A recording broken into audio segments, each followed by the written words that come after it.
Have you ever wondered how a single idea, written down on paper, can topple empires and reshape the world? Throughout history, certain documents have done just that. They aren't just collections of words. They're manifestos, powerful calls to action that have ignited global uprisings and defined entire eras. Today, we're diving deep into the history of these ideological revolts, exploring the manifestos that lit the spark of revolution. Let's start our journey in 1517 with a man named Martin Luther. He wasn't a revolutionary in the traditional sense. He was a monk, a theologian.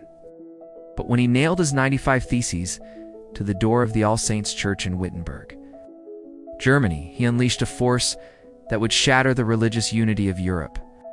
His theses weren't a grand call for political overthrow, but a scholarly dispute against the practice of selling indulgences, pieces of paper that supposedly reduced time in purgatory.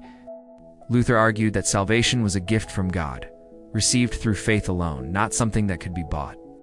This seemingly simple theological point struck a chord with a populace growing weary of the church's immense wealth and power. The printing press, a new technology at the time, spread his ideas like wildfire across the continent. What began as a debate among clerics morphed into the Protestant Reformation, a massive ideological revolt that challenged the authority of the Pope, led to decades of religious wars, and fundamentally redrew the map of Europe. The 95 Theses showed that a challenge to established ideas, when it resonates with the people, can have earth-shattering consequences. Fast forward over 2.5 centuries to 1776, a time when the American colonies were simmering with discontent under British rule. A recent immigrant from England named Thomas Paine published a pamphlet called Common Sense. At the time, many colonists were still hesitant about a complete break from Britain. They considered themselves loyal British subjects who just wanted their rights respected. Paine's writing changed everything. He didn't use complicated legal or philosophical arguments. He wrote in plain, powerful language that anyone could understand. He called King George III a royal brute and argued that it was absurd for a tiny island to rule a vast continent. He framed the struggle not just as a tax dispute, but as a fight for freedom and the future of mankind. "The cause of America," he wrote, "is in a great measure the cause of all mankind." Common Sense sold hundreds of thousands of copies and was read aloud in taverns and public squares. It transformed the popular mood, turning wavering colonists into passionate patriots and paving the way for the Declaration of Independence just a few months later. It was a manifesto that gave voice to a nation's yearning for self-determination. A few years later, across the Atlantic, France was on the brink of its own revolution. In E.T. Badiou, the Abbé Size, a clergyman and political writer, published a pamphlet that would become the voice of the French Revolution. What is the Third Estate? At the time, French society was divided into 3 estates: the clergy, the nobility, and the Third Estate, which comprised everyone else, about 98% of the population. Size opened with 3 simple but electrifying questions. What is the Third Estate? What has it been until now in the political order? Nothing. What does it demand? It's become something. This was a bombshell. He argued that the Third Estate was the true nation, the productive heart of France.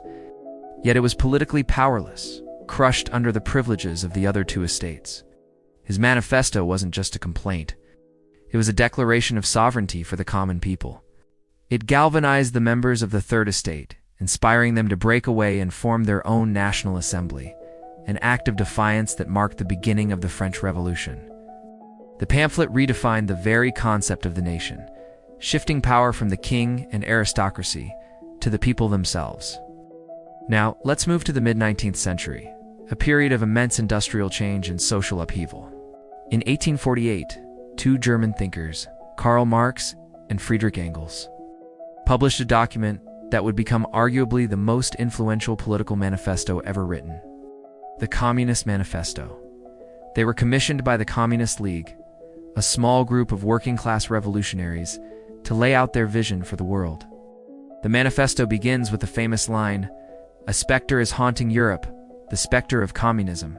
It presents history as a story of class struggle, patrician versus plebeian, lord versus serf, and now, in their time, bourgeoisie versus proletariat.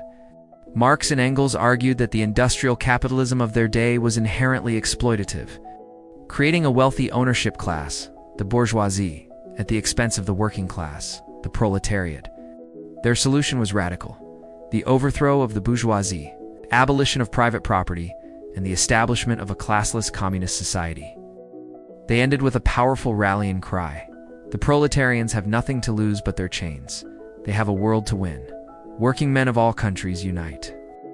The ideas in this manifesto would go on to inspire revolutions in Russia, China, Cuba, and many other nations, shaping the political landscape of the entire 20th century and defining the ideological battle of the Cold War. These are just a few examples, but they reveal a powerful pattern. A manifesto often emerges during a time of great tension and inequality. It identifies a problem, names an oppressor, and offers a radical new vision for the future. It uses clear, passionate language to articulate the unspoken frustrations of millions, transforming vague discontent into a focused movement. From Martin Luther's challenge to religious authority to Karl Marx's call for a workers' revolution, these documents didn't just describe the world, they gave people the intellectual and emotional tools to change it. They prove that ideas, when weaponized in the form of a manifesto, are one of the most powerful forces in human history. What other manifestos or revolutionary documents do you think changed the world? Let me know your thoughts in the comments below. I'm always fascinated to hear your perspectives. Thanks for watching, and if you enjoyed this journey through history, don't forget to like this video and subscribe for more deep dives into the ideas that shape our world. See you next time.